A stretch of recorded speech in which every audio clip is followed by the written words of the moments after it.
The story of America's most dangerous gangsters is not just a tale of crime and violence. It is the story of power, ambition, and the darker side of the American dream. When millions of immigrants arrived in the United States during the late 19th and early 20th centuries, they sought opportunity and freedom. But for many, poverty, discrimination, and a lack of social mobility forced them into environments where crime seemed like the only pathway upward. The American gangster was born out of desperation, but soon evolved into a symbol of wealth, fear, and untouchable influence. At the heart of this transformation was prohibition. In 1920, the United States government banned the sale of alcohol, hoping to purify society. Instead, it opened the floodgates for organized crime. Alcohol became more valuable than gold, and men who once hustled on street corners suddenly controlled empires. Across the nation, hidden speakeasies thrived. Bootleggers smuggled liquor through underground tunnels and across borders, and police officers looked the other way, often bribed with cash. For gangsters, prohibition was not a restriction, it was a golden opportunity. No figure symbolizes this era more than Al Capone, the infamous Scarface of Chicago. Born to immigrant parents, Capone climbed through the ranks of street gangs before seizing control of Chicago's underworld. He was ruthless when it came to rivals, ordering murders with cold calculation. Yet at the same time, he was oddly generous to ordinary citizens, handing out food and money during the Great Depression. His empire generated over $100 million a year from alcohol alone, and he used his fortune to buy protection from politicians and law enforcement. But Capone's reign was built on blood. His most infamous act came in 1929, the St. Valentine's Day Massacre, when 7 members of a rival gang were lined up against a wall and gunned down. This event shocked the nation, proving that the mafia was more powerful than the law. Yet in the end, it was not murder or corruption that destroyed Capone, it was paperwork. The government caught him on tax evasion, a far less dramatic crime than his true legacy of violence. While Capone ruled Chicago, another figure was reshaping organized crime on a national level. Charles "Lucky" Luciano, an immigrant from Sicily, realized that gangsters were wasting fortunes fighting each other. He envisioned a new system, a corporate-style mafia that operated like a board of directors. Luciano created the Commission, a council of mafia bosses who coordinated their empires across America. For the first time, organized crime became just that, organized. Gambling, narcotics, prostitution, and unions all fell under their influence. Luciano's genius was not just in violence, but in management. He turned chaos into structure, ensuring that the mafia survived long after individual leaders fell. Even when he was imprisoned, Luciano's shadow loomed over the entire underworld. Not all gangsters were calculating masterminds. Some were unpredictable, violent, and terrifying even to their own allies. Dutch Schultz, known as the Beer Baron of the Bronx, built his fortune through bootlegging and the Harlem numbers racket. Schultz was infamous for his short temper and paranoia. He tortured rivals, murdered associates at the slightest suspicion of betrayal, and demanded absolute loyalty. His reign was brutal and unstable, yet he wielded enormous influence in New York. His story ended with betrayal and bullets, but his legend lives on in whispers of a hidden treasure. Before his death, Schultz allegedly stashed millions of dollars worth of cash and gold in a secret location. Treasure hunters still search for it today, deep in the forests of upstate New York. If Schultz was the mad king of the underworld, Frank Costello was its politician.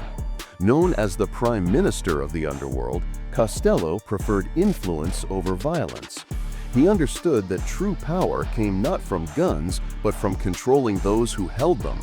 Judges, senators, police captains all found themselves quietly indebted to Costello.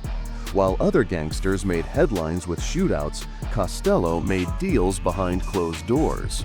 His calm demeanor made him a respected figure among criminals, and his testimony during the 1951 Kefauver hearings revealed to the American public just how deeply crime had infiltrated politics. Costello demonstrated that gangsters could be as sophisticated as businessmen, playing chess while others played dice. One of the sharpest minds among these underworld figures belonged to Meyer Lansky. Nicknamed the mob's accountant, Lansky never fired a gun in public, yet his influence was global. He pioneered money laundering, hiding criminal profits through complex financial systems that baffled authorities. He invested in casinos both in Las Vegas and in Havana, Cuba, turning gambling into a multi-million-dollar empire. Lansky proved that brains could be as deadly as bullets, and his financial strategies allowed organized crime to evolve into an international powerhouse. By the late 20th century, new names carried the gangster legacy forward.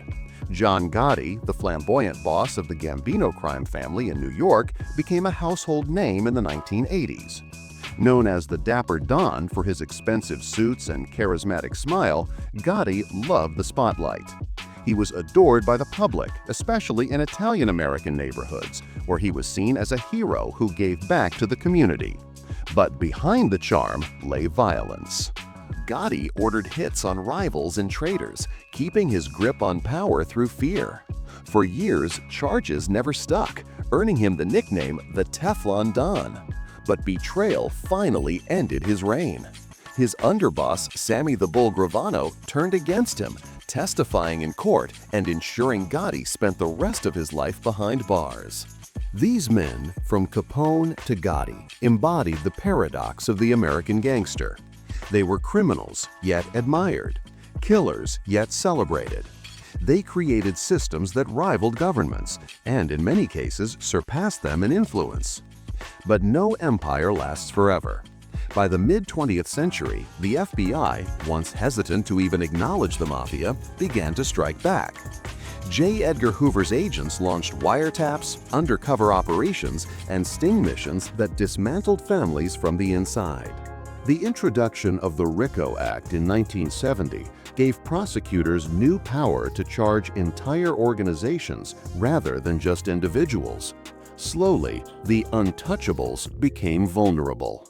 And yet, despite their downfall, the mythology of the gangster never died. Their stories are immortalized in books, documentaries, and films that captivate audiences worldwide. Hollywood turned them into legends, romanticized in The Godfather, brutalized in Goodfellas, and glamorized in countless others. These portrayals blurred the line between history and myth, turning real killers into cultural icons. For many, the gangster became a symbol not of crime, but of ambition, rebellion, and the hunger for power. But beneath the glamour lies a darker truth. These gangsters left behind trails of blood, broken families, and corrupted institutions. Their legacy is not one of glory, but of caution. They remind us that unchecked ambition can destroy as much as it builds, and that power gained through fear will eventually collapse under its own weight. From the back alleys of New York to the casinos of Las Vegas, their influence shaped America in ways both visible and invisible. The untouchable kingpins of America's past may be gone, but their shadows remain. They are etched into history, a reminder that every society has its dark side and every empire has its price. The fascination with their lives continues because they represent something both terrifying and alluring. The idea that a single person, through ruthlessness and cunning, can bend an entire city, even a nation, to their will.